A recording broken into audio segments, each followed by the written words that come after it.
திருச்சி கொள்ளிடம் ஆற்றில் 86,000 கன அடி தண்ணீர் திறக்கப்பட்டுள்ளதால் கொள்ளிடம் ஆற்றில் இரு கரைகளையும் தொட்டபடி தண்ணீர் பெருக்கெடுத்து ஓடுகிறது. கடல் போல காட்சியளிக்கும் திருச்சி கொள்ளிடம் ஆற்றை கழுகு பார்வையில் காணலாம்.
இது குறித்த முழு விவரங்களை அறிவோம். எமது செய்தியாளர் தினேஷ் இணைகிறார்.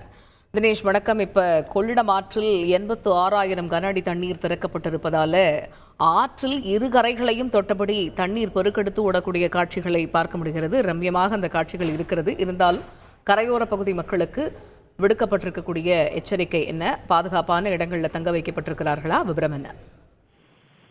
வணக்கம். அதாவது கர்நாடகாவில் பெய்து வரும் தொடர் மழையின் காரணமாக அங்கிருந்து வெளியேற்றப்படும் நீரானது மேட்டூர் அணைக்கு வருகிறது.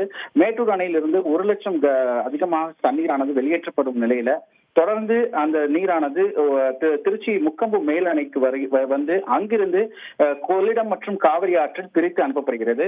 அந்த வகையில் தற்போது திருச்சி முக்கொம்பு மேல் அணைக்கு இன்று காலை 1 லட்சத்திற்கும் அதிகமான தண்ணீர் வெளியே வருகை தந்த நிலையில அங்கிருந்து காவிரியில் நீரானதும் கொள்ளிடத்தில் 86,000 கன அடி நீரானதும் வெளியேற்றப்படுகிறது. மீதமுள்ள நீரானது கிளை வாய்க்கால்களிலும் வெளியேற்றப்பட்டு வரும் நிலையில காவிரி மற்றும் கொள்ளிடம் ஆற்றில் இரு கரைகளும் தொட்டவாறு நீரானது பெருக்கெடுத்து சென்று கொண்டிருக்கின்றது. மேலும் இந்த கொள்ளிடம் ஆற்று பகுதியில அந்த மின்கம்பம் சாய்ந்த நிலையில இருந்ததன் காரணமாக அதனுடைய பணிகளை மின் பராமரிப்பு ஊழியர்கள் தொடர்ந்து ஈடுபட்டு வருகின்றனர். இந்த பாதுகாப்பு காரணங்களுக்காக கொள்ளிடம் ஆற்றினுடைய நேப்பியர் பாலத்தில் அந்த போக்குவரத்தானது முற்றிலும் நிறுத்தப்பட்டு திருச்சி சென்னை தேசிய நெடுஞ்சாலையில் மாற்றிவிடப்பட்டுள்ளது. இதன் காரணமாக திருச்சி சென்னை தேசிய நெடுஞ்சாலையில வாகனங்கள் அனைத்தும் அணிவகுத்து நின்று மிகுந்த போக்குவரத்து நெரிசல் ஏற்பட்டு வாகனங்கள் அனைத்தும் ஊர்ந்து செல்லும் காட்சியை நம்மால் பார்க்க முடிகின்றது. தொடர்ந்து கொள்ளிடம் ஆற்றில் அதிகப்படியான நீர் வெளியேற்றப்பட்டு வரும் நிலையில காவிரி கரையோர மக்கள் அனைவருக்குமே வெள்ள அபாய எச்சரிக்கை விடுக்கப்பட்டுள்ளது. தொடர்ந்து காவிரி கரையோர பகுதி முழுவதுமே பாதுகாப்புக்காக அங்காங்கே தடுப்பு வேலிகள் அமைக்கப்பட்டு காவல்துறையினரும் பாதுகாப்பு பணியில் ஈடுபட்டு வருகின்றனர்.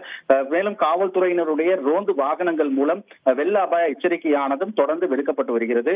பொதுமக்கள் யாரும் குளிக்கவோ ஆற்றில் இறங்கவோ வரக்கூடாது என மாவட்ட நிர்வாகம் சார்பில் தொடர்ந்து அறிவுறுத்தப்பட்டு வருகிறது. தகவல்களுக்கு நன்றி தினேஷ். செய்திகளை உடனுக்குடன் தெரிந்து கொள்ள உடனே சப்ஸ்கிரைப் பண்ணுங்க.